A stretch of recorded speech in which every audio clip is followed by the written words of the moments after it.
한 주간도 잘 보내셨습니까? 지난 시간에 이어 제1장 전쟁과 무기체계 제3절 무기체계의 정의부터 시작하도록 하겠습니다.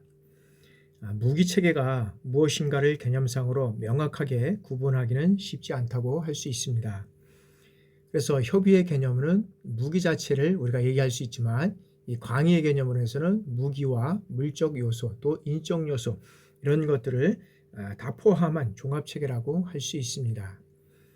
따라서 과학기술의 발달로 인해서 무기가 점점 정교해지고 복잡화됨으로써 무기체제로 진화되었다고 우리가 할 수 있습니다.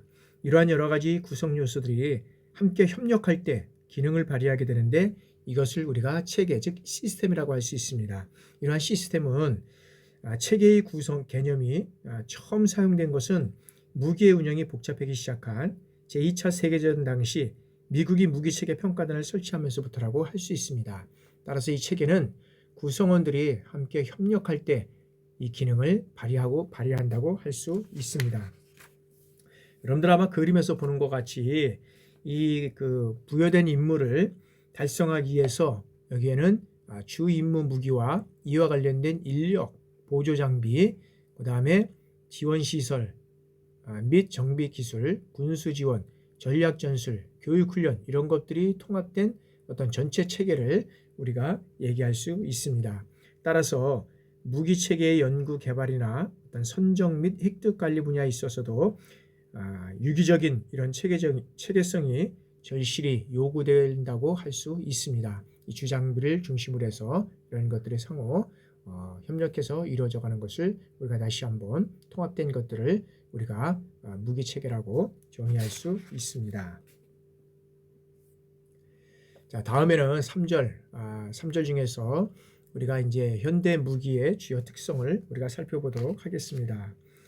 여러 가지 이 현대 무기의 어떤 그런 특성을 우리가 살펴보면 이 재래식 무기로 전투를 했던 과거의 전쟁 양상과는 달리 제2차 세계대전이 원자폭탄을 이제 종결하고 걸프 전쟁이라든지 이라크 전쟁, 아프가니스탄 전쟁 등에서 최신 전차와 정밀 유도 무기의 어떤 유력은 우리에게 현대 무기 체계가 고도의 과학기술 무기 체계임을 암시해주고 있다는 것입니다. 이러한 인식을 기초로 해서 현대 무기 체계의 일반적이고 공통적인 특성을 우리가 한번 이 9가지 특성을 우리가 한번 살펴보도록 하겠습니다. 자, 첫째는 무기 체계의 어떤 다양성입니다. 자, 무기 체계의 다양성은 특정 임무 수행 시 대체적인 어떤 무기 체계의 수가 점점 증가되는 우리가 속성을 말한다고 할 수 있습니다. 그래서 과거에는 어떤 이런 특정 무기 체계가 고유한 임무 하나만을 수행할 수 있도록 어떤 면에서는 연구하고 개발되어졌다면 그 다음에 현대는 한 무기 체계의 어떤 이 기능과 역할이 다양화되는 이러한 것들로 고려되었다는 것이죠. 그래서 이제 최근에 어떤 급속하게 발달한 현대 과학기술 이 무기는 여러 가지 어떤 기능과 역할이 다양화되고 또한 특정한 군사적 임무를 수행할 수 있는 어떤 대체적 무기체계 또는 어떤 대체적인 무기체계의 어떤 조합수가 현저히 우리가 증가했다고 볼 수 있습니다.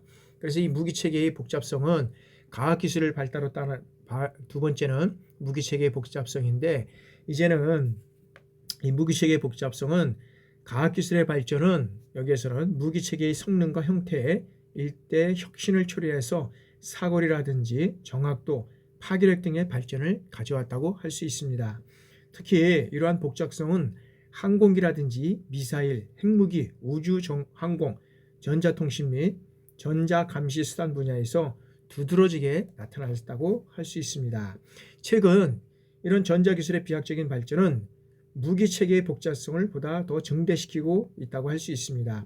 그래서 이러한 전자기술은 정찰이라든지 조기 경보장치, 지휘통제장치 이런 것들을 통해서 이 표적을 획득하고 식별하고 화력을 배분하며 적에게 유도되는 어떤 그 항법 장치가 어떤 기동성을 향상시키고 있다고 할 수 있습니다. 그래서 그 예로서 C141 수송기 여기에는 25만 개의 어떤 부품이 들어가 있고 약 2만 가지 어떤 기술 도면이 여기에는 되는 복잡한 이러한 구조를 가지고 있다고 할 수 있습니다. 따라서 일반적으로 현대 무기는 여기는 자본지박형 무기 체계는 병사 1인당 무장도가 높은 복잡한 고가의 무기로 발전하고 있다고 할 수 있습니다. 그래서 이 현대 무기 체계는 자본지박형으로 발전하고 있고 여기 병사 1인당 무장도가 높은 고가 무기로 발전하고 있다는 것을 우리가 알 수 있습니다. 자, 다음에는 고가성입니다. 여기에는 현대 무기 체계는 복잡하고 다양하고 그 다음에 질적 수준이 계속 향상되어 있다는 것이죠. 그래서 이 무기의 질적 향상 추세는 무기 체계의 획득 비용이라든지 부수 장비, 시설 비용, 운영 유지, 이런 건 조장위원회 훈련 비용, 이런 것들이 급격히 증가하고 있다는 것입니다. 따라서 무기 체계의 획득 관리에 있어서 핵심적인 과제는 비효율적인 낭비율을 제거하고 비용을 절감하면서 양질의 무기를 획득하는 것에 있다고 할 수 있습니다. 한편으로 군사기술의 혁신에 의한 무기의 진부와 속도가 빨라지고 있으므로 현재의 노후화된 무기를 잡다하게 장비하기 위하여 많은 경비를 사용하는 것보다는 고성능의 신무기를 개발할 수 있는 능력을 보유해서 여기는 경비를 사용하는 것이 최우선적으로 고려되지 않으면 안 된다고 할 수 있습니다. 그래서 여기서는 획득 관리의 어떤 효율성 증대를 보면 K1 전차가 우리가 보면 32억 원, 그 다음에 K1 A1 전차가 45억 원, K9 자주포가 37억 원, K55 자주포가 9.9억 6천 정도, 비호가 68억, 천마가 150억 이렇게 정도 들어가는 어떤 고가의 장비들이 계속적으로 증대되는 그러한 현상을 가지고 있다는 것이죠. 다음은 무기 체계가 계속적으로 가속화되고 진부화된다는 것입니다. 과학기술의 어떤 급격한 발달을 통해서 여기에는 새로운 무기 체계의 출현을 가속화시키고 특정 무기 체계에 대한 어떤 대응 무기 체계의 출현이 급속하게 이루어져서 기존 무기 체계의 수명은 더욱 짧아져 가고 있다는 것이죠. 그래서 과학기술의 발전 속도가 가속화될수록 무기 체계의 평균 유효 수명은 이에 비례하여 대폭적으로 단축되고 있다는 것입니다. 그래서 현대전에서는 과거 제2차 세계대전처럼 전쟁이 발발한 이후에 어떤 적의 무기와 비교하면서 실전 무기를 개선하거나 신무기를 개발할 시간 여유가 없다는 것입니다. 그러므로 무기 체계의 어떤 진부한 문제는 소유를 결정할 때 과학기술 예측에 유의해야 된다는 것을 여기서는 얘기를 하고 있습니다. 그래서 이 실전 무기 개선 및 이 개발하는 데는 시간적 여유가 별로 없다는 것이죠. 그리고 이 무기 체계가 유효 수명 이렇게 단축되고 있다는 것이죠. 자, 다음에는 개발 기간의 장기화 및 개발 실패의 위험성 우리가 살펴보도록 하겠습니다. 자, 무기 체계를 선진국으로부터 구입한다면 그 무기 체계의 군사적 소요 제기에서부터 획득에 이르기까지 경과된 기간이라든지 획득 기간, 이것은 짧지만 자체 생산할 경우에는 연구라든지 개발하고 그 다음에 시제 생산을 하고 평가를 하고 생산을 하고 배치하고 이러한 시간이 또 소요된다는 거죠. 그래서 일반 무기의 경우는 2 내지 3년이 소요되는 데 비해서 첨단 무기는 약 한 10년 정도가 소요된다고 할 수 있습니다. 또한 통상 군사적 소요는 시간적으로 제약된 상태에서 긴급하게 제기되므로 시한성의 문제가 되게 될 수 있다는 것입니다. 그럼 군사 기획자들은 무기 체계의 어떤 질이라든지 양, 시간, 비용 이런 간의 상관관계를 우리가 분석해 있는데 이 무기 체계의 연구 개발은 기술적 불확실성에 의해서 실패 위험성도 우리가 높게 나타난다는 것입니다. 그래서 우리가 비호 우리가 아까도 보면 제일 많이 그 금액이 이제 비싼 걸 알 수 있는데 연구 개발이 약 9년이 걸렸고요. 그다음에 이제 시험이나 이런 평가를 통해서 이제 체계가 완성이 된다 하더라도 실전 배치는 그 후에 예를 들어서 한 3, 4년 이상 이후 3년에서 한 10년이 더 걸릴 수도 있는 이런 상태가 된다는 거죠. 그러다 보니까 이런 것들에 대해서 보면은 또 위험수도 높지만은 이런 기간이 또 긴 것이 우리에게는 또한 위험 부담을 또 시킬 수 있다는 그러한 요소가 있다는 것이죠. 자, 다음에는 이제 무기체계의 비밀성입니다. 자, 군사과학 기술이 실용화될 때 상대국의 기술 수준이 아마 이를 쉽게 모방하게 되어 이에 대한 군사 무기 체계가 실현된다는 거죠. 그래서 각국은 특정 핵심 기술에 대한 이 공개를 꺼리게 된다는 겁니다. 따라서 기습적 충격 효과를 증대시키기 위해서는 무기 체계의 구상으로부터 배치에 이르기까지 철저히 비밀을 유지해야 한다는 것입니다. 예를 들어서 제2차 세계대전을 종식시킨 원자폭탄, 이 원자폭탄, 즉 어떤 면에서는 맨하탄 계획이라고 할 수 있는데, 이 계획이 베일에 쌓여서 일반의 히로시마에 투하될 때까지 이 전 우방조차도 몰랐다는 것입니다. 특히 핵심 무기는 국가 안보에 직결되는 문제로서 이 군사 동맹국에게도 철저한 비밀로 유지된다는 것입니다. 그래서 이 무기의 비밀성은 상대국과 군비 경쟁을 방지해야 한다는 관점에서도 매우 중요하게 부각되고 있다는 것입니다. 다음에는 이 수요 제한성입니다. 자, 무기 체계는 국가가 유일한 수요자라는 것입니다. 이와 같이 수요의 제한은 어떤 경제적 생산 규모를 갖출 수 없게 되어 어떤 생산 단가가 높게 나타난다는 것이죠. 그죠? 그래서 여기에서는 무기 체계의 진보와 그다음에 연구 개발의 실패 위험성, 그다음에 방산 기술의 어떤 위험 부담, 이런 것들이 가중된다는 겁니다. 따라서 이런 국방 당국은 기본적으로 적정 방산 수익을 보상해 주어야 한다는 것입니다. 그다음에 수출에 주력하거나 국제 협력 개발, 이런 다양한 정책을 또한 추진해야 한다는 것입니다. 따라서 이 노동집약적 무기는 비교적 경쟁적인 시장 가격 기구에 비해서 어느 정도는 합리적으로 가격이 결정되지만, 이 자본집약형 무기는 기술 수준이 첨단화되어 있고 그다음에 투입 자본의 증대로 인해서 독과점 형태로 운영이 될 수 있다는 거죠. 그래서 시장 상황을 형성하므로 합리적인 가격 결정이 어렵다는 것입니다. 따라서 이런 획득 분야 관리자는 무기 체계 시장의 어떤 특성을 고려해서 획득 전략이라든지 이런 개발 계획을 우리가 수립해야 한다는 것입니다. 다음에는 이 기술적 경제적 파급 효과입니다.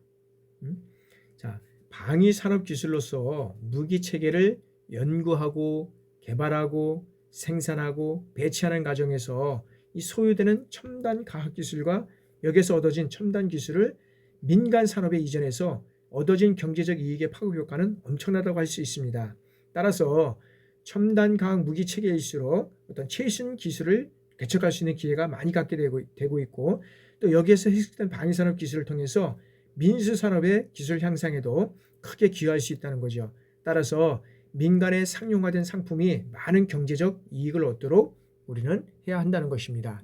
그래서 미국의 어떤 국방성이 군사적 목적으로 개발하여 사용하고 있는 위성 항법 장치가 오늘날의 민수 산업에 들어가서 내비게이션이라든지 어떤 그런 비행기의 내비게이션, 선박, 자동차, 이런 내비게이션에 사용되고 있고, 또한 로켓에서 인공위성 및 핵탄두를 분리하는 기술은 자동차 에어백에 사용되고 있다는 것입니다.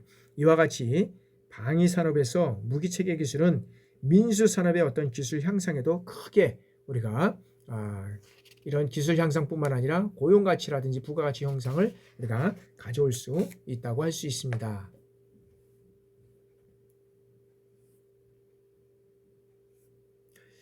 자, 다음에는 무기 체계 운영 유지 측면에서의 어떤 특성을 우리가 얘기하고 있습니다. 자, 여기에는 첫 번째는 체계성으로 인한 어느 한 요소만이라도 정상적으로 운영되지 않으면 임무 수행에 제한을 두게 된다는 것입니다. 여기는 주어진 목적을 달성하기 위하여 이를 유지하는 데 소요되는 제반 시설이라든지, 여기는 시설, 그 다음에 뭐가 있습니까? 지원 장비, 그 다음에 보급 물자, 그 다음에 운영 및 정비원, 이런 것들 어느 하나만 여기서 거려되어도 안 된다는 것이죠. 두 번째는 이러한 과학기술의 발전은 무기체계의 복잡성으로 인해서 단순한 어느 부품 하나라도 고장이 발생하면 전체 무기가 임무를 수행할 수 없다는 것입니다. 그래서 최근에는 정보통신기술의 비약적인 발달과 이런 성능 향상을 위해서 추가적인 기능의 어떤 기술적 첨가로 인해서 무기체계가 어떤 우리가 복잡하고 이런 것들이 요구된다는 것이죠. 그래서 고가의 어린 수료 부속과 고도의 운영 및 정비 기술이 필요하게 된다는 것이죠. 세 번째는 이러한 그 무기 체계의 고도 정밀화로 인해서 무기 체계의 획득 비용과 운영 유지 비용을 급격히 증가시키고 있다는 겁니다. 따라서 여기에서는 어떤 면에서는 그 수명 주기 비용 그 비용 항목을 그 운영 유지 비용에 또 그 무기 체계의 획득 비용을 능가하는 경우도 발생하고 있다는 것입니다. 따라서 여기는 무기 체계 장비라든지 시험 장비, 교범, 시설 등 이런 거를 확보하는데 소요되는 비용이 무기 체계 자체의 어떤 획득 비용의 85%를 여기에 차용한다고 우리가 볼 수 있습니다.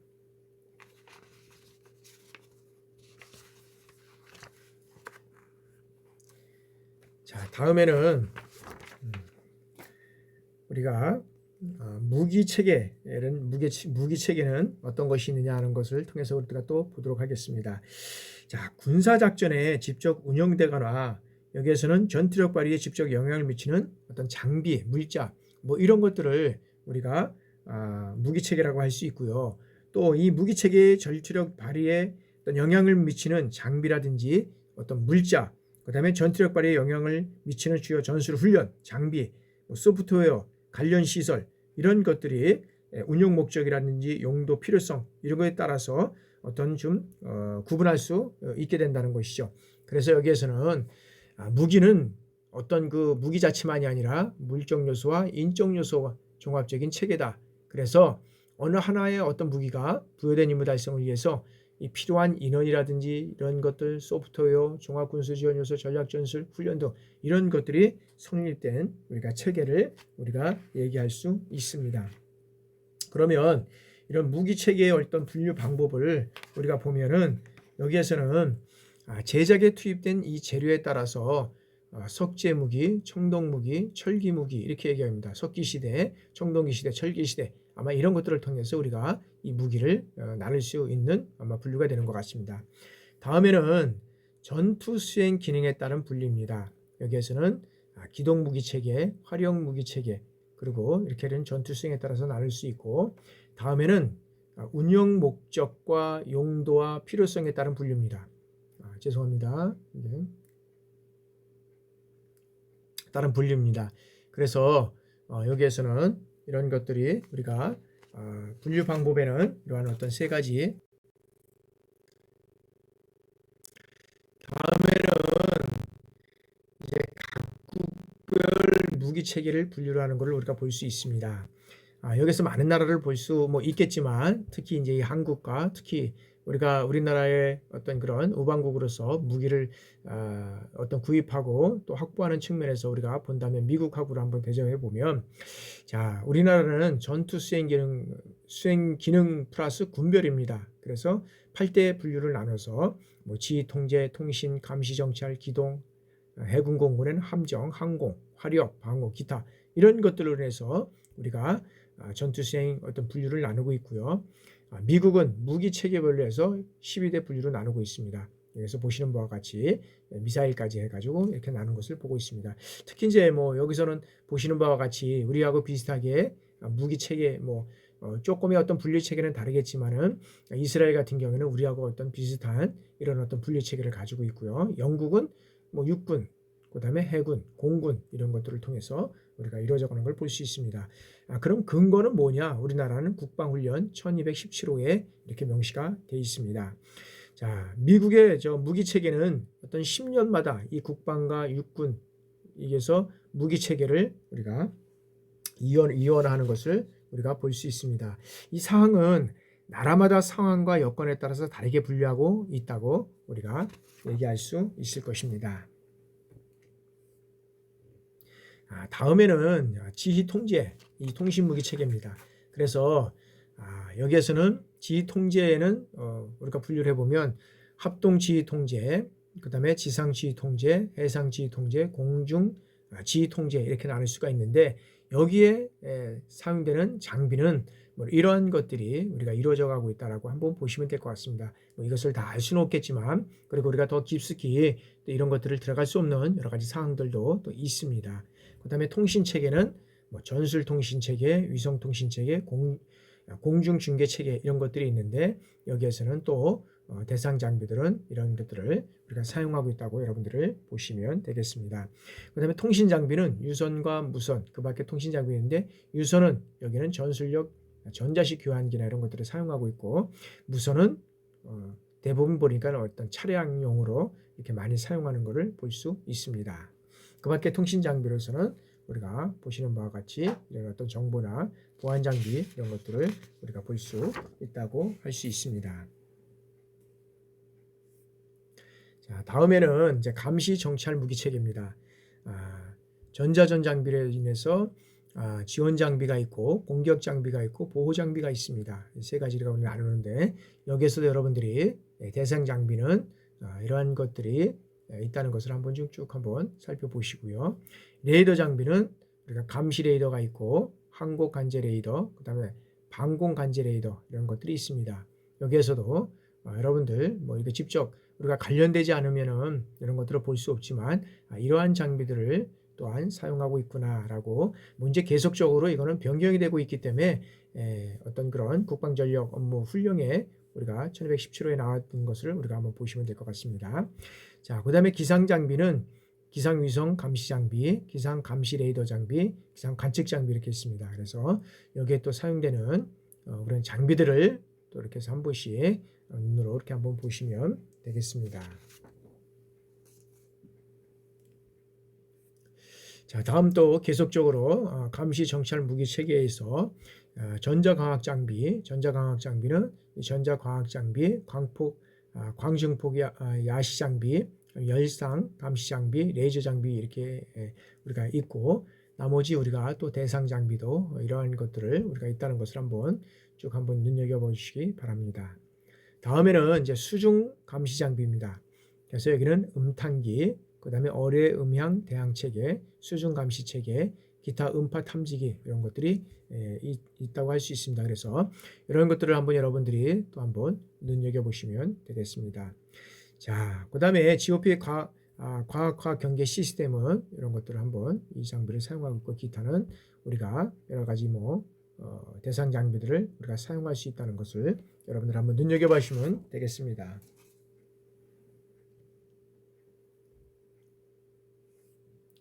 자, 다음에는 이제 기동무기 체계입니다. 전차는 전투용과 지원용이 있습니다. 그래서 전투용에는 어떤 장비를 사용하고 있는지 여러분들 혹시 근무하고 있는 부대에 이런 장비들이 다 사용되고 있는지 그렇지 않으면 이런 장비 이외에 또 그런 장비들이 사용되고 있는지 한번 여러분들이 한번 관심 있게 살펴봐 주시길 바랍니다.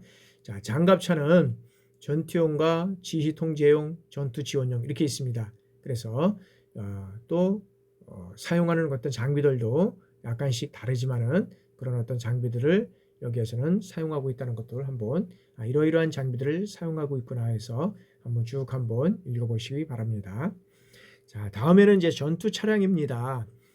그리고 전투 차량에는 전투용이 있고 지휘용이 있고 전투 지원용이 있습니다. 그래서 전투용은 어떤 면에서 보면 이런 어떤 다목적 전술 차량을 우리가 사용하고 있고 지휘용은 우리가 이제 그냥 얘기하는 거는 4분의 1톤, 2과 2분의 1톤, 이런 어떤 사격 지휘차 등 이런 것들을 우리가 얘기를 하고 있고 전투 지원용은 큰 5톤, 10톤 이런 어떤 그다음에 이제 군안차든 그다음에 통신 가설차, 암호 차량 이런 것들을 우리가 이제 전투 지원용으로 사용하고 있다는 것을 우리가 한번 눈여겨봐 주시기 바랍니다. 자, 기동무기 체계 계속적으로 우리가 대기동 지원 장비를 보면 자, 전투 공병 장비가 있고 그다음에 간격 극복 및 도하 장비가 있고 지뢰지대 극복 장비가 있고 대기동 장비 그다음에 기동 항법 장비 기타 지원 장비가 있습니다. 이런 것들도 이러한 어떤 그런 분류를 나눴을 때 이렇게 사용되는데 나머지 이런 장비들도 이런 쪽에서 이런 장비를 사용하고 있구나 한번 눈여겨봐 주시기를 바랍니다.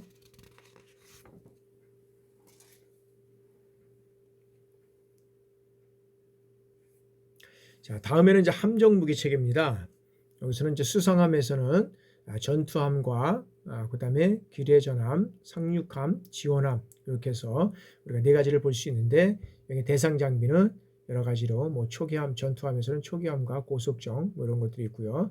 그다음에 기뢰전함에는 뭐 이런 어떤 기뢰 탐색함이라든지 상륙함에는 고속 상륙정을 위해서 우리가 사용하는 장비, 지원함에 있어서는 이런 어떤 그 수상함을 지원하기 위한 이런 잠수정들을 우리가 사용하고 있다는 것들을 다 한번 눈여겨봐 주시길 바라고요. 이건 뭐 우리가 또 해군과 관련된 여러 가지 뭐 그런 사항들이니까 이런 장비들이 있구나 하고 한번 살펴봐 주시길 그냥 바랍니다. 자, 잠수정, 잠수함에는 여기는 잠수함과 잠수정이 있다. 잠수함은 뭐 소형도 있고 그다음에 무인 잠수정이 있고 그다음에 이제 전투 근무 지원정에는 경비정, 수송정, 그다음에 군수 근무 지원정, 상륙 지원정, 특수정 이런 것들이 있는데 여기도 한번 이런 사용하는 장비들을 여러분들 한번 눈여겨봐 주시길 바랍니다.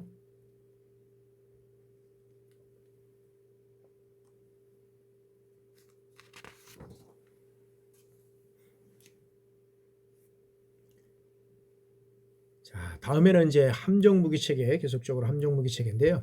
함정 전투 체계가 있습니다.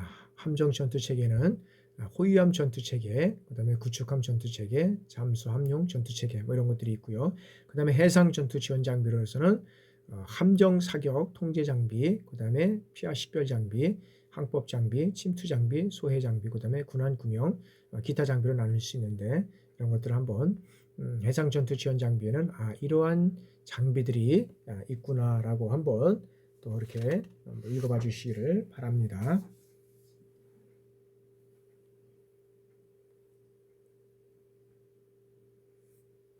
자, 다음에는 이제 항공무기 체계입니다. 여러 가지 전체적인 무기 체계를 우리가 육해 공군을 다 한번 보는 거니까 한번 이런 것들이 육군에는 뭐 대체적으로 여러분들이 육군에 근무하다 보니까 그런 내용들을 많이 알겠지만 그다음에 항공이나 함정 같은 경우에는 또 잘 모를 수가 있습니다. 그러니까 이런 장비들이 여기에 사용하고 있구나라고 여러분들이 한번 눈여겨봐 주시기를 부탁을 드립니다. 자, 고정익 항공기와 회전익 항공기가 있습니다. 여기에는 말 그대로 고정되어 있는 건 뭡니까? 날개가 고정된 항공기를 우리가 고정익 항공기라고 하고, 회전익 항공기는 날개가 회전하는 항공기를 우리가 회전익 항공기라고 합니다. 그래서 고정익인 것은 전투기, 폭격기, 공격기, 수송기, 훈련기, 정보전자기, 해상 초계기, 기타 이런 것들을 우리가 이제 날개가 고정되어 있어서 우리가 여러 가지 어떤 그런 역할을 해나가는 것이 있고, 그런 장비에서는 이런 것들이 있다는 것을 한번 눈여겨봐 주시고요. 그 다음에 이제 회전익 항공기는 우리가 말씀드렸지만 날개가 회전하는 항공기, 그래서 기동하면서 이런 어떤 그런 역할을 하기 때문에 여기에는 아마 또 이런 그 장비들이 사용되고 있는 것으로 알겠습니다. 기동 헬기, 공격 헬기, 정찰 헬기, 탐색 구조 헬기, 지휘 헬기. 그래서 이 기동 헬기 같은 경우에도 어떤 면에서는 날개가 회전하는 이런 항공기도 있지만, 대체적으로 보면은 어떤 면에서는 정찰이라든지 탐색, 지휘 이런 것들이 어떤 날개가 회전하는 이런 항공기에서 우리가 사용하고 있고, 대상 장비도 이런 것들을 사용하고 있습니다. 자, 다음에는 무인항공입니다. 이거는 실제 조종사가 직접, 이 무인항공기는 실제 어떤 조종사가 직접 탑승하지 않고 지상에서 이제 어떤 프로그램으로 이게 어떤 경로에 따라서 자동적으로 또는 반자동으로 비행하는 우리가 비행체를 우리가 무인항공이라고 합니다. 그래서 여기는 무인 전투기, 무인 정찰기, 대공제압, 무인기 이런 것들이 대상 장비로 사용하고 있고요. 그 다음에는 항공 전투 지원 장비는 여기는 항공기 사격 통제 장비, 정밀 폭격 장비, 항법 장비, 그 다음에 피하 식별 장비, 기타 제한 장비들이 여기에서는 이제 있습니다. 그래서 이러한 장비들을 한번 여러분들 다시 한번 쭉 해서 한번 살펴봐 주시기를 바랍니다.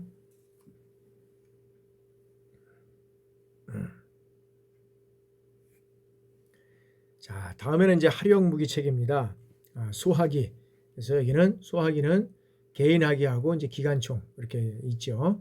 그래서 여러분들 우리가 저도 군대 있을 때 보면은 사격을 했던 게 389형이라든지 그다음에 MI16, 그다음에 K2 소총 이런 것들, 그다음에 이제 2021턴 발사기 이 정도 이렇게 사용했던 것 같습니다. 기관총에는 우리가 60 기관단총 우리가 사용했었고요. 그다음에 이제 뭐 포로는 있지 않았기 때문에 육군이었기 때문에 이제 그런 거 사용 안 했었고요. 여기는 대전차 확인은 아마 이제 여러분들 중에서 이 부대에 근무하는 인원들 중에서 아마 이거 대전차 학위 중에서 이런 것들을 아마 운영을 하고 직접 사격을 하는 그런 아마 간부들이 있을 겁니다. 대전차 로켓, 대전차 유도 무기, 무반동총 이런 것들 사용하고 저도 있을 때 보면은 뭐 90mm 그 다음에 이제 그런 것들을 사용해 본 경험이 있고요. 하포는 박격포, 야포, 다른 장비, 로켓, 함포 이런 것들이 있습니다. 그래서 뭐 저희 있을 때는 뭐 기본 60mm, 그 다음에 81mm, 4.2 무반동포는 이제 뭐 사용을 안 해봤었고요. 야포도 그렇고 다른 장비, 뭐 로켓 같은 경우도 그렇고 함포도 그렇고 이런 것들은 사용을 해보질 않았습니다. 자, 화력 지원 장비로서는 여기에는 표적 탐지, 화력통 레이저 통제 레이더 뭐 이런 것들이 있고요. 그 다음에 전차 및 화포용 사격 통제 장비, 기타 화력 지원 장비들이 있습니다. 그래서 이런 장비들의 어떤 그런 화력 지원 장비들은 이러한 어떤 장비들을 우리가 사용하고 있다는 것을 알 수 있을 겁니다. 여러분들은 아마 이런 장비들을 다 사용하고 계신가요? 네, 하여튼간에 좋습니다. 자, 다음에는 이제 탄약입니다. 탄약, 지상탄과 함정탄, 항공탄, 특수 탄약, 그다음에 유도탄, 능동 유인체 이런 것들이 이제 있다고 그죠. 뭐 아까도 얘기했지만 포와 따라서 뭐 기관, 박격, 포파탄, 전자포탄, 로켓탄 뭐 이런 것들이 있고요. 함정탄도 여기에는 미리가 다 다른 포에 따라서 틀리고요. 그다음에 항공탄도 그다음에 이제 뭐 여러 가지 탄이 여러 가지 어떤 그런 장비들이 있다는 거죠. 그래서 여러 가지 한번 이런 것들을 한번 눈여겨봐 주시고요. 그다음에 유도 무기는 지상 발사 유도 무기가 있고 해상 발사 유도 무기, 그다음에 공중 발사 유도 무기, 그다음에 수중 유도 무기가 있습니다. 그래서 이런 것들은 여기에서 보면 그 지상 발사는 어떤 그 지대함 유도탄 이런 것들, 그다음에 해상 발사 유도 무기에는 뭐 함대지함, 그다음에 뭐 여기에는 뭐 잠대함 유도탄 뭐 이런 것들이 있죠. 그래서 유도 무기들은 이러한 장비들을 사용하고 있고, 레이저 무기에는 어떤 고성능, 이런 어떤 고주파 이런 것들을 통해서 이루어져가는 어떤 우리가 무기라고 할 수 있습니다. 계속적으로 이렇게 장비를 어떤 그런 체계를 분류를 통해서 그런 장비를 사용하기 때문에 이거는 어떤 면에서 보면 조금의 어떤 보완도 필요할 수도 있겠지만 이러한 무기를 사용하고 있다는 것들만 그냥 여러분들 눈여겨봐 주시기를 바랍니다. 자, 다음에는 이제 방호 무기입니다. 그래서 방공에서는 대공포, 그 다음에 대공 유도 무기, 방공 레이더, 방공 통제 장비 이런 것들이 있고, 여기에서는 뭐 이러한 어떤 장비들을 사용할 수 있습니다. 그래서 아마 방공 같은 경우는 대도용비용 호크죠. 이런 것들 같은 경우에 사용하는 것을 우리가 볼 수 있는데, 실질적으로 이 방공 부대에 근무하는 분들 계시죠? 안 계신가요? 좋습니다. 하여튼간에 이런 것들도 우리가 직접적으로 뭐 사실 한번 같이 공부하면서도 여러 가지 어떤 견학 같은 경우에도 필요하면 할 수 있다면 좋겠다. 제가 뭐 이제 일반인들을 대상으로 해서 여기 26사 이제 지금은 8사단으로 아마 이제 개편이 된 것 같은데 있으면서 거기 부대에서 전차 그런 어떤 그 탑승과 시승과 여러 가지 어떤 그런 견학을 한 적이 있었습니다. 그러다 보니까 실질적으로 민간인들이 그런 그 군과의 어떤 그 장비뿐만 아니라 또 군과의 어떤 그런 측면에서 상호 신뢰를 하고 또한 그런 면에서 우리 군의 우수성을 또한 한번 실질적으로 체험하고 그것을 탑승해서 이러다 가니까 상당히 아마 이해도도 높고 어떤 좋은 그런 경험을 한 경우가 있었습니다. 다음에는 이제 하생방입니다. 하생방 보호 장비로서는 뭐 여러 가지 방독면이라든지 뭐 보호이 등 여러 가지 어떤 이런 것들이 있고요. 하생방 정찰 제독 이런 것들이죠. 그다음에 이런 것들은 뭐 여기서 신형 제독차라든지 뭐 휴대용 제독기, 뭐 개인 제독킬 뭐 이런 것들을 우리가 이제 대상 장비로 사용하고 있고, 연막은 여기에는 이제 뭐 어떤 이런 그 적외선 차폐 겸용으로는 발연 체계 등 이런 것들을 우리가 사용하는 것을 우리가 사용하는 장비를 갖추고 있다라고 보시면 되고요. 자, 다음에는 이제 기타 무기 체계입니다. 전투 필수 시설입니다. 필수 시설은 작전 지휘 시설, 통신, 전투 시설, 그다음에 해상 및 항공, 방공, 기타 작전 시설이 있고 기타 시설이 있습니다. 그래서 여기에서는 이러한 시설과 관련돼서 여기에는 대상 장비가 이런 것들이 설치되고 또 갖추고 있는 것을 우리가 알 수 있습니다. 자, 그다음에 국방 MNS 여기는 워게임 모델입니다. 그래서 훈련용과 분석용, 획득용 이런 것들이 있는데 여러분들은 이런 것들을 한번 이런 어떤 장비들이 있구나라고 한번 보시면 되겠고요. 그다음에 이제 전술 훈련 모의 장비로서 또 여러분들이 어떤 모의 장비들을 이런 것들이 있다는 것을 한번 살펴보면 되겠습니다.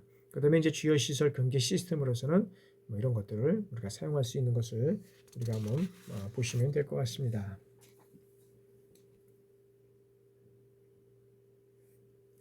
자, 다음에는 이제 비무기 체계에서 일반 군수품입니다.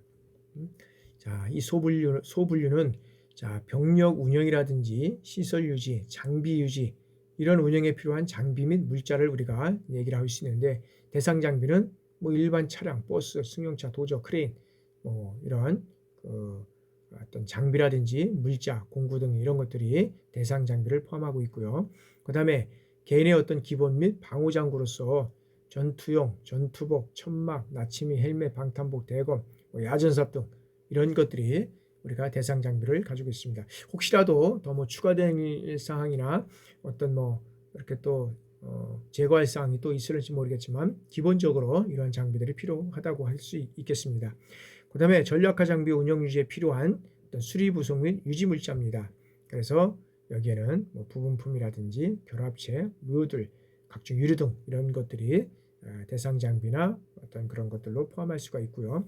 기타 뭐 공병이라든지 병참, 의무, 통신, 함정, 항공 이런 것들의 어떤 장비 물자는 여러분들이 이렇게 보시는 바와 같이 이런 것들이 갖춰진 장비라고 할 수 있습니다.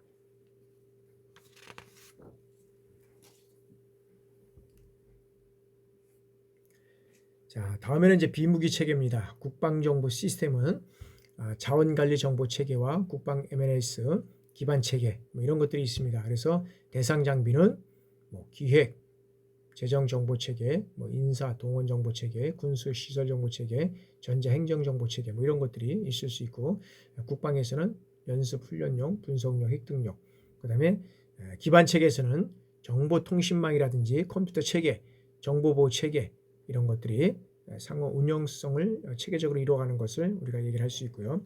그 다음에 이제 교육훈련용 장비와 물자가 있습니다. 교육훈련용 장비 여기에서는 뭐 중대급 어떤 뭐 장비라든지 그 다음에 이제 훈련용 마일리지 장비 등 이런 것들이 있고요. 교보 재료는 뭐 실험 실습, 특수 교재제, 교육훈련용 보조 재료 이런 것들이 있고요. 교육 지원 장비로서는 뭐 빔 프로젝터라든지 환등기 이런 것들을 우리가 대상 장비로 갖추고 있다는 것입니다. 기타 일반 시설에서는 뭐 교육훈련장이라든지 뭐 사격장, 방음벽, 강의실, 일반 경계시설 등 이런 것들을 우리가 대상 장비로서 갖추고 있다고 할 수 있습니다. 자, 다음에는 이제 국방정보 시스템으로서 소분류는 전장관리 정보 체계와 자원관리 정보 체계, 그 다음에 국방 MNS, 그다음에 기반 체계 이런 것들이 있을 수 있다. 그래서 전장관리 정보 체계는 연합지휘 통제 체계, 지휘 통제 체계, 뭐 전투지휘 체계, 군사정보 체계 이러한 어떤 것들이 또 포함되고 있고요. 자원관리 정보 체계는 뭐 기획, 재정, 그다음에 인사 동원, 군수 시설 뭐 이런 것들이 포함되고 있고, 그다음에 국방 MNS는 그다음에 연습이나 훈련용, 분석용, 획득용 이런 것들을 우리가 포함하고 있다고 할 수 있겠습니다. 자, 그다음에 국방정보 시스템에서 기반 체계는 정보통신망, 그다음에 컴퓨터 체계, 정보보호 체계, 상호 운영성 체계 뭐 이런 것들을 통해서 이제 이루어져 간다는 거죠. 그래서 그 내용들은 한번 여러분들이 한번 이렇게 살펴보시길 바랍니다.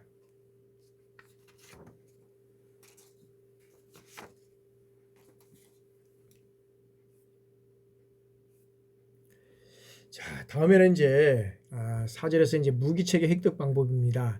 자, 무기체계 획득 절차는 어떻게 우리나라의 무기 획득 절차가 이루어져 가고 있느냐 라는 것이죠. 그래서 여기에서 보면 여러분들이 아마 이제 그 내용들을 한번 살펴보면은 이제 교재에도 이제 여기 58페이지에 우리가 나와 있는데 이런 절차들을 보면 자, 중장기적으로 이제 소요를 결정을 해야 되겠죠. 소요를 이제 제기하고 그다음에 이제 선행 연구와 여기에 대한 선행 연구와 그다음에 사업 추진 기본 전략이라든지 이런 어떤 것들을 이제 결정을 하는 것이 이 방위산업체에서 이제 어떤 소유군과 이런 것들을 결정을 하죠. 그러면 여기에서는 이제 연구 개발 관련과 구매 관련 이런 팀이 이제 나눠지는 거죠. 그러니까 나눠지지만 다 나눠지는 것이 아니라 여기서 이런 것들을 연구 개발하고 그다음에 여기에 구매하고 같이 이루어져 가는 거죠. 그래서 이제는 마지막으로는 여기에서는 이제 이런 것들을 어떤 면에서는 그 전력화라든지 이런 어떤 전력화 평가를 통해서 또 이제 이런 소유를 제기한 걸 통해서 획득을 해야 되잖아요. 그리고 이것을 어떻게 환류할 것이냐, 이것은 합창방위사업청에서 이제 진행한다고 볼 수 있습니다.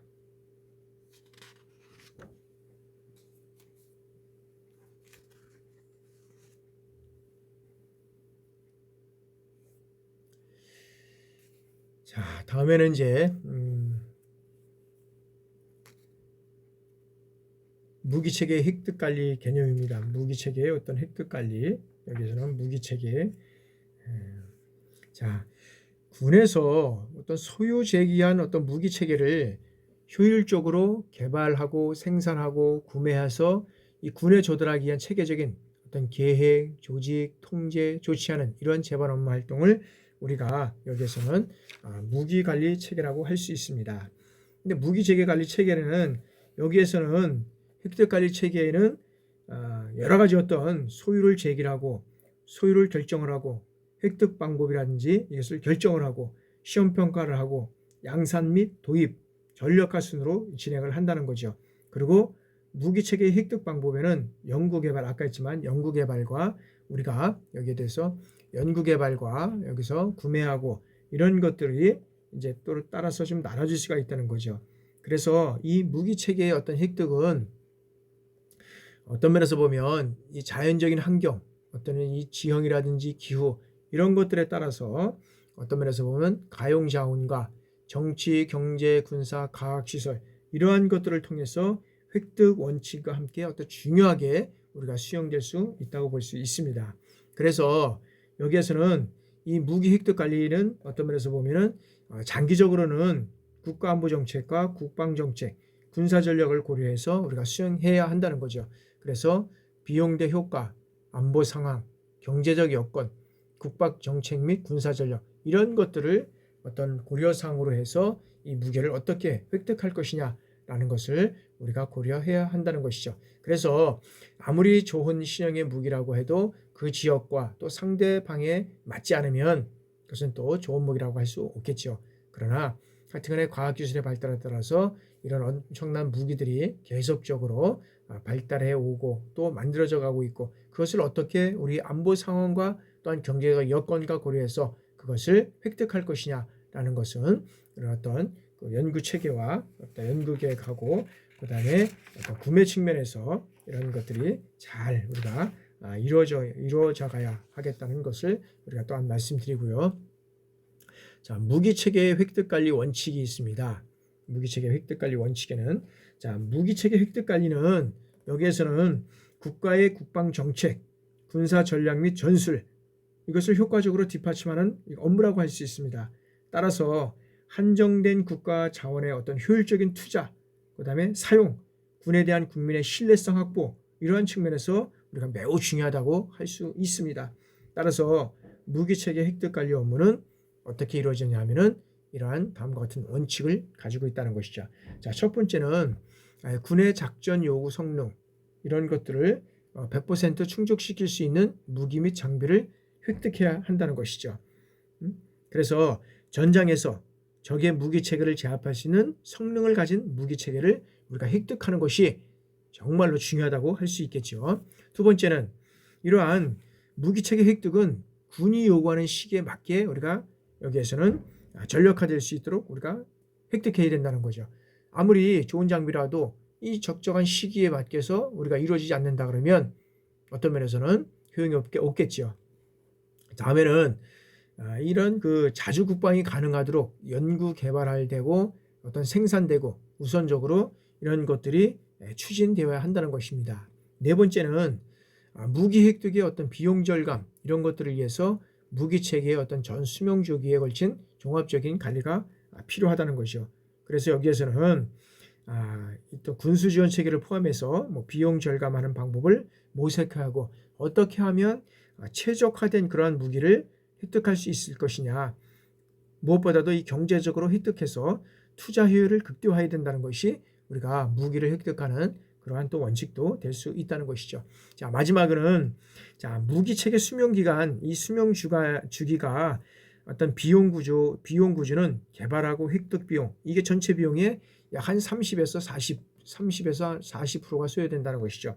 그러니까 이 뭐냐면 개발하고 획득하는 비용이 전체 비용의 30 내지 40%를 차지한다는 거예요. 반면에 20년 내지 30년 동안에 운영 유지하는 데 소요되는 비용은 60%랍니다. 60%. 20년에서 30년 사용하는 유지 비용은. 그래서 전 주명 주기간 효율적인 운영 유지가 가능하도록 이 소요 제기라든지 설계, 개발, 도입 시 이런 것들이 반영되어야 한다는 거죠. 이외에도 어떤 무기가 해외로 수출한다든지 국가 이익을 추구하고 가학적이고 체계적인 이런 무기 체계 획득 관리가 어떤 면에서 보면 이 전문적이고 체계적이고 과학적인 이런 사업 관리 시스템을 통해서 우리가 이런 것들이 획득되고 추진돼야 되고 그다음에 이런 것은 방위 산업과 경제 발전에 기여할 수 있는 이러한 요소들이 획득되고 관리되어야 한다는 것입니다.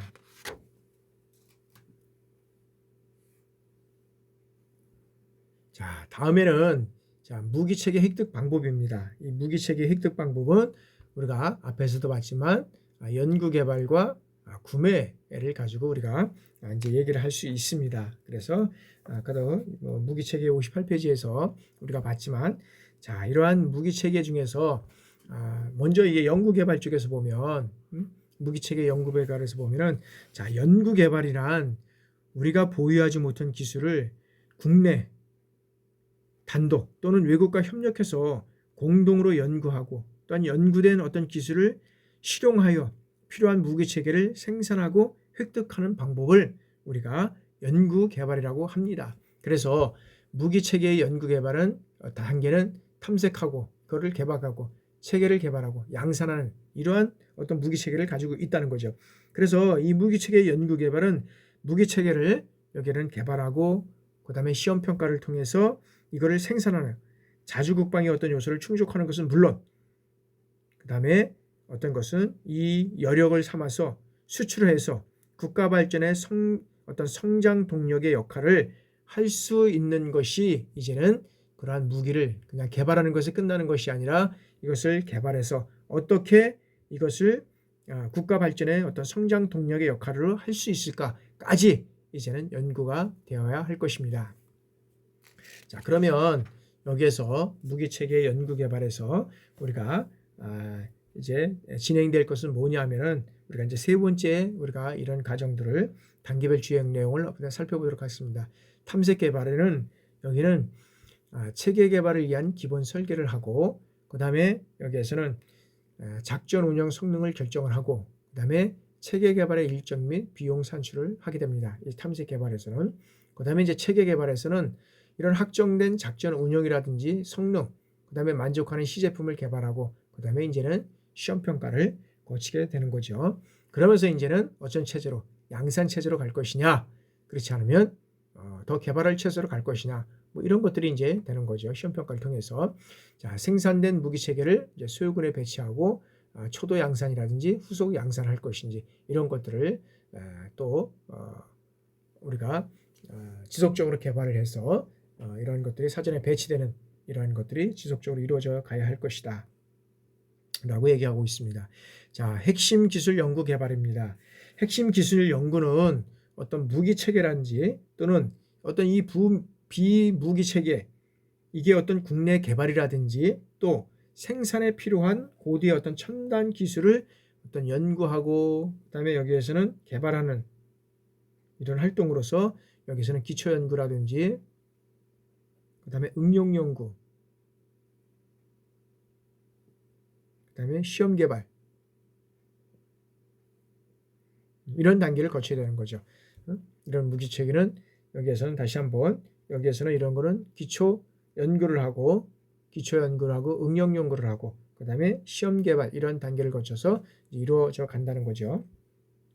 다음에는 이제 기술 협력 생산입니다. 자, 기술 협력 생산은 이러한 무기 체계 개발을 위해서 이게 기술 축적을 위해서 외국의 어떤 어떤 제작 업체와 기술 협력에 의한 생산 권한을 양도, 대여 또는 지원받아서 국내에서 생산할 것이다 라는 것이죠. 여기에서는. 그래서 이런 기술 생산은 어떤 면에서 보면 국내 기술이 있고 기술 협력 정도 이런 것들에 따라서 국산화 및 파급 효과를 고려해서 여기에서는 공동 생산할 것인지 그 다음에 외국의 어떤 지원 없이 생산 권한만을 양도 또는 이 면허를 어떤 면에서는 생산할 것이냐 이것들을 우리가 구분해서 진행해야 한다는 거죠. 그러면 이러한 연구 개발의 우리가 장단점을 한번 살펴보도록 하겠습니다. 연구 개발의 우리가 장단점은 어떤 것들이 있는지 한번 살펴보도록 하겠습니다. 자, 이 연구 개발의 획득의 장점은 첫 번째는 이런 자국의 실정에 부합되는 무기 체계를 획득할 수 있어야 된다는 겁니다. 자국 실정에 부합되는 무기 체계를 획득해야 된다. 그다음에 두 번째는 국내 산업의 어떤 생산 능력, 이 생산 능력은 뭐냐면은 여기에는 어떤 기계나 시설이죠. 기계나 시설, 어떤 기계나 시설 이런 거를 확대하고 그 다음에 이익을 증대시키고 그 다음에 기업의 어떤 성장 기회를 제공할 수 있는 것들이 우리가 장점 요소를 가지고 있고요. 또다시 우리가 세 번째는 자, 연구 개발을 함으로 인해서 자, 이제 고용 인구가 증가되고 있고 그 다음에 여기에서는 기업의 이윤이라든지 그 다음에 유효 수요를 어떤 면에서는 창출하고 이게 어떤 면에서는 여기서는 유효 수요만 창출하는 것뿐만 아니라 국가 경제의 어떤 긍정적인 파급 효과 이런 것들을 가져와야 된다는 거죠. 유발해야 된다는 거죠, 이게. 그래서 실적으로 보면은 이 연구 개발을 통해서 실적으로 보면 이 엄청난 이러한 어떤 고용이 증가되고 기업을 통해서 유효 수요가 증가되고 궁극적으로는 국가 경제의 어떤 궁극적인 이런 어떤 면에서 보면은 파급 효과를 우리가 가져와야 한다는 거죠. 유발해야 한다는 거죠. 자, 다음에는 자, 이런 어떤 기술 축적의 기회를 제공하고 획득해서 여기에서는 국방과학기술을 축적할 수 있는 이 기회를 제공하고 따라서 이것들을 어떻게 민수 부분, 민간 부분의 어떤 이걸 파급하고 그 다음에 어떤 그런 그 민간 제품, 민수 제품의 품질 향상시킬 수 있는 이러한 어떤 국가 경쟁력,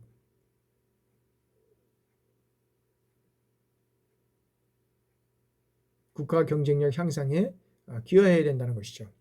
그래서 여기서는 국가 경쟁력에 해서 우리가 기여해야 되고 이런 측면에서 봤을 때 군대의 어떤 사기 정신이라든지 국민의 안보의식이 향상될 수 있다는 것이죠. 자, 반면에 이런 어떤 단점은 어떤 단점을 가지고 있느냐. 자, 개발도상국은 자체의 어떤 생산 비용이 외국에서 무기를 직수입할 때보다도 많이 이런 생산 비용이 많이 들어간다는 겁니다. 따라서 무기 수입국은 수입 단가가 저렴한 것을 이유로 무기를 수입하고 또한 수출국은 비용이 저렴하다는 이유를 들어서 판매하고 촉진 수단을 사용하고 있다는 것입니다. 자, 둘째는 무기 획득에 소요되는 시간이 이 직수입보다 훨씬 길다는 것입니다. 자, 선진국은 순수 자체 개발을 할 때 기존 무기의 어떤 차기 세대를 5년에서 우리가 10년 앞서서 이걸 구상을 한다는 겁니다. 근데 이 개발도상국 같은 경우는 어떻습니까? 군사 소유의 어떤 긴급성을 이유로 해서 이건 어떤 직수입에 의존한다는 거죠. 자, 세 번째 단점은 자, 연구 개발의 어떤 실패 위험성이 크고 그다음에 여기 이런 그 위험성이 크다 보니까 연구 비용에 드는 어떤 면에서 보면은 이런 비용이 많이 든다는 거죠. 자칫 잘못했다가 어떤 면에서는 연구 개발에서 실패했다면 그 비용은 엄청난 비용을 감당해야 하는 이러한 요소도 있습니다. 그래서 어떤 선진국에서는 무기를 개입하는데 5년에서 10년 앞서서 이런 무기를 개발을 하지만 후진국에서는 이런 것들을 사용하지 못하고 직수입에 의존하는 이러한 것들이 이용될 수 있다고 할 수 있습니다.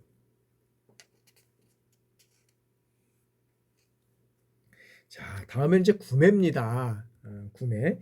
자, 구매는 어떤 것이냐면 자국에서 연구 개발 생산된 무기 체계를 구매하거나 국외로부터 구매 획득하는 것을 우리가 말할 수 있습니다. 그래서 이 구매 사업은 국내 구매를 우선적으로 추진하고 그다음에 국내 구매가 곤란한 경우에는 국외 구매를 추진하고 구매 사업 중 필요시 임차 의한 도입을 또한 추진할 수 있다는 것입니다.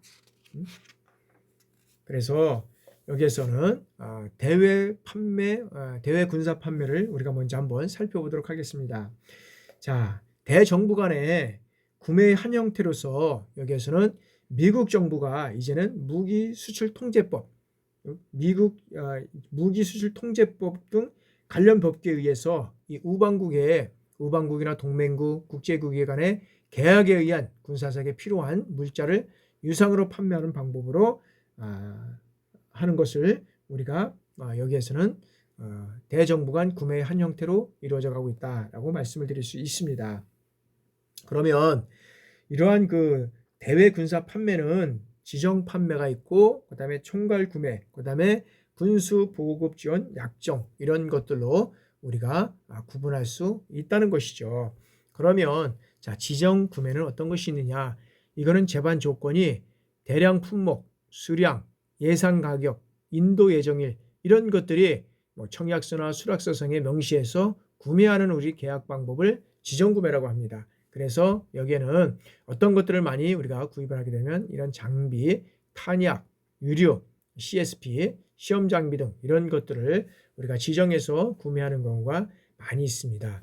다음에는 이제 우리가 총괄 구매를 우리가 볼 수 있는데 총괄 구매는 자, 구매 대상 품목에 대해서 총 금액과 구매 기간만을 명시하는 겁니다. 그리고 계약한 후 그 범위 내에서 수시로 청구해 구매하는 우리가 방법을 총괄 구매 방식이라고 할 수 있습니다. 그래서 여기에는 긴급하게 들어가는 물자도 있겠지만은 어떤 운영하면서 이런 것들이 계속적으로 들어가는 그런 어떤 그 기사제나 장비들 이런 것들이 또 포함될 수 있을 것입니다. 그래서 여기는 수리 부속이라든지 발간물, 교육 보조 자료, 지원 장비 이런 것들을 우리가 포함해서 총괄 구매 방식으로 우리가 구매를 하게 됩니다. 자, 다음에는 이제 군수 보급 지원 약정입니다. 미국 국방성 군수 지원 체제를 통해서 외국의 군수 지원을 제공해주는 국제 협동 군수 지원 체제라고 할 수 있습니다. 따라서 어떤 미국의 표준 장비나 무기 체계의 어떤 수리 부속이 여기에 포함될 수 있다라고 여기에서는 얘기를 하고 있습니다.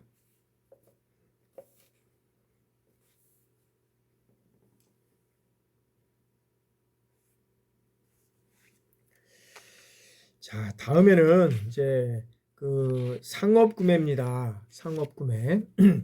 상업 구매라는 것은 뭐냐면 해외 생산업자 또는 어떤 공급자와 직접 계약에 의해서 구매하는 제도라고 할 수 있습니다. 다시 상업 구매는 해외 생산업자라든지 공급자와 어떤 직접 계약에 의해서 구매하는 제도라고 할 수 있습니다. 그래서 대외 군사 판매 또는 상업 구매 이러한 차이점을 한번 우리가 살펴보도록 하겠습니다. 자, 첫째, 여기에서는 어떤 면에서는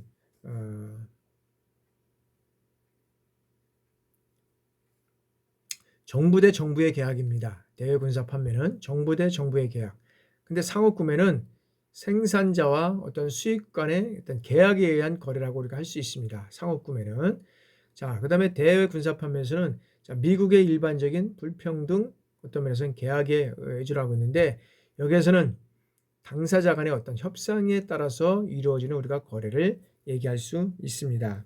또한 미국에서만 거래할 수 있는 이 제도가 대외 군사 판매입니다. 여기에는 상업 구매는 대상국의 어떤 제한이 없다는 것이죠. 그리고 또 대외 군사 판매는 계약 납품 후 가격 정산을 전제로 한다는 겁니다. 근데 상업 구매는 확정 계약을 원칙으로 하고 계약 후 가격의 변동이 없다는 거죠. 확정일 계약을 해서 계약을 하기 때문에 없다는 것이죠. 그런 것들을 우리가 얘기를 할 수 있고, 그러면 여기에는 자, 임차를 우리가 이제 얘기를 하고 있는데, 자, 임차라는 것은 뭐냐면은 자, 외국에서 유상으로 빌려서 우리가 운영하는 것을 얘기할 수 있습니다. 그래서 여기는 첫 번째는 구매에 의한 장비 획득보다, 여기에서는 구매에 의한 장비 획득보다 경제적일 경우가 우리가 있을 수 있다는 거죠. 왜 그러냐면 이런 어떤 장비를 빌려서 우리가 운영을 하게 되면 임차 비용만 주게 되는데, 이것을 어떤 개발하든지 연구 개발을 하게 되면 어떤 면에서는 개발도상국이라든지 후진국에서는 이런 것들을 할 수가 없죠. 그러다 보니까 경제적인 비용뿐만 아니라 시간도 많이 들어가고 그런 요소들이 우리가 있을 수 있다는 거죠. 다음 두 번째는 구매, 이 장비 획득, 이 구매로는 전력하여 옷이 어떤 시기에 충족 불가능한 경우가 많이 있다. 불가능. 그 다음에 세 번째는 어떤 면에서는 장비의 진부화, 구식화, 그 다음에 여기에서는 지속적인 장비 성능 개량, 이런 것들로 어떤 면에서 보면 구매 획득이 비효율적이가, 임차가 비효율적일 경우가 있다는 것이죠.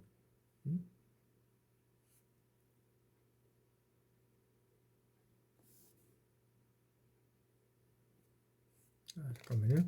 그 다음에 다섯째는, 여기 네 번째는 자, 장비 운영 기간이 5년 이하로서 구매 획득이 비효율적이가 있다는 거죠. 이 장비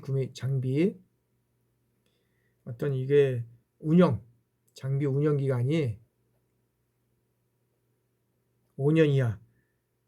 그래서 구매 획득이 비효율적일 경우가 있다는 거고, 그 다음에 이제 이게 네 번째고, 다섯 번째는 자, 소유량 및 전력화 시기라든지 이런 제반 여건상 임차인만이 유일한 도입 방법을 요구할 수 있다는 거죠.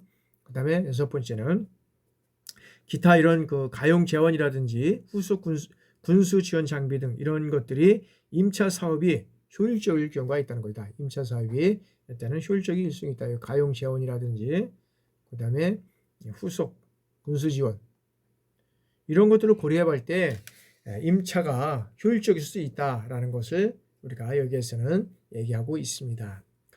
그렇다고 하면 자, 국외 구매의 어떤 장단점을 우리가 살펴보도록 하겠습니다. 자, 국외 구매의 어떤 장점을 보면은, 첫째는 국내 구매를 할 경우에는 어떤 면에서는 개발도상국가의 입장에서 볼 때 이게 어떤 획득 단가가 연구 개발 및 어떤 기술 협력 생산보다 저렴하다는 거죠. 그렇죠. 이 개발도상국에서 볼 때는 이러한 그 어떤 무기를 개발하는 데는 아까도 말씀드렸지만 시간과 그다음 비용 뭐 이런 것들이 너무 많이 들어가서, 그다음에 이것들이 또 어떤 면에서는 상용화되기까지는 엄청난 시간이 들어가잖아요. 그러다 보니까 어떤 연구개발인데 기술협력 생산에서 이런 것들은 국외 구매를 하는 경우가 여기에서는 개발도상국에서는 아주 저렴한 그런 것들을 활용할 수 있다라고 얘기를 하고 있습니다. 두 번째는 자, 군사적으로 이런 어떤 결정된 무기 체계를 획득하는 요구사항이 절박할 때, 자, 국외 구매는 유일한 획득원이 될 수 있다는 거죠. 그래서 정말 어떤 면에서는 결정적으로 여러 가지 어떤 시기가 상당히 급한 시기, 위급한 시기, 이럴 때는 개발할 수 없잖아요. 그러다 보니까 여기에서는 이러한 것들을 또 구매해서 우리가 사용하는 그런 방법들이 있다는 거죠. 자, 다음에는 자, 연구 개발의 실패 위험성을 배제할 가능성이 있다. 그래요. 아까도 얘기했지만 계속적인 시간과 비용 이런 것들이 또 연구를 해서도 활용할 수 있는 어떤 그런 성과가 있다는 것을 우리가 100% 우리가 보장을 못 하잖아요. 그러다 보니까 어떤 이런 실패의 위험성 이런 것들을 가장 할 수가 있다라는 거죠. 다음에는 자, 무기 수출 국가의 어떤 정치, 경제, 군사적 이런 유대 강화를 강할 수 있다는 거죠. 그래서 무기를 팔면서 그냥 하는 것이 아니라 그 나라의 어떤 정치적으로나 경제적으로나 군사적으로나 이런 유대를 강화하면서 그 나라의 어떤 이런 요소들을 같이 협력해서 동방성장을 해갈 수 있는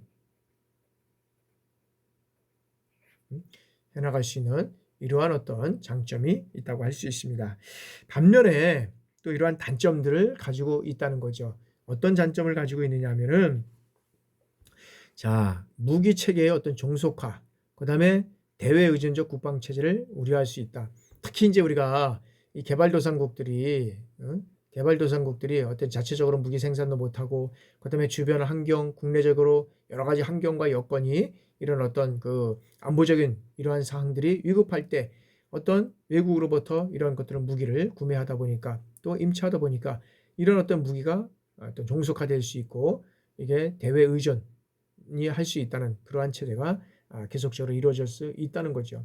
그 다음에 자, 기술 이전 및 축적의 기회를 상실하게 된다라는 거죠. 계속적으로 무기를 구입하다 보니까 거기에 따른 어떤 무기를 생산하면서 이뤄가지는 노하우라든지 이것이 어떤 아까도 얘기했지만 고용이라든지 그다음에 이것이 그 민수사업 이런 것들과 같이 연계가 돼서 우리가 어떤 면에서는 경제력 어떤 향상 이런 것들을 가져와야 되는데 그냥 기술만 이전을 받고 이런 것들이 기술 이전의 어떤 축적이라든지 이런 기회가 상실된다는 거죠. 이러한 또 단점이 있다는 것입니다. 그러나 우리가 이러한 장점이 있다고 해서 무조건 또 구입할 수 있는 것은 또 아니지 않습니까? 그런 것들을 적절하게 우리가 활용할 수 있는 방법을 모색해 나가면서 우리가 어떤 무기를 구입하는 것도 중요하다고 생각할 수 있습니다. 자, 다음에는 자, 국가 경제라든지 산업 발전에 미치는 파괴 효과가 없다는 거죠. 금방 말씀드렸죠. 이런 어떤 그 무기가 생산이 되면서 고용 효과도 있고 그 고용이 어떤 면에서는 민수에 또 파급돼서 그다음에 이것이 경제적인 파급 효과 그래서 국가 경쟁력 향상으로도 이뤄갈 수 있는데 이런 것들이 실질적으로 보면 구매를 하다 보니까 이러한 요소들이 없어지게 된다는 거죠. 자, 다음에는 자, 구매국의 어떤 작전 환경과 신체적 교육관에 맞지 않을 경우가 있다는 거죠. 자, 이런 경우가 있을 수 있습니다. 자, 대체적으로 보면은 이 무기를 생산하는 그 나라가 어떤 면에서는 선진국입니다. 선진국. 근데 선진국 중에서도 특히 이제 미국, 뭐 독일, 뭐 이런 뭐라 많이 있는데 나라들도 보면은 이게 신체적인 욕구들이 많이 이게 어떤 면에서는 우리나라하고는 좀 틀리잖아요. 또 이 동양하고는 그다음에 이 서양하고는 이 신체적인 조건이나 이런 것들이 잘 맞지 않는 경우가 있습니다. 특히 작전 환경은 맞지 않는 경우도 있고 그러다 보니까 우리가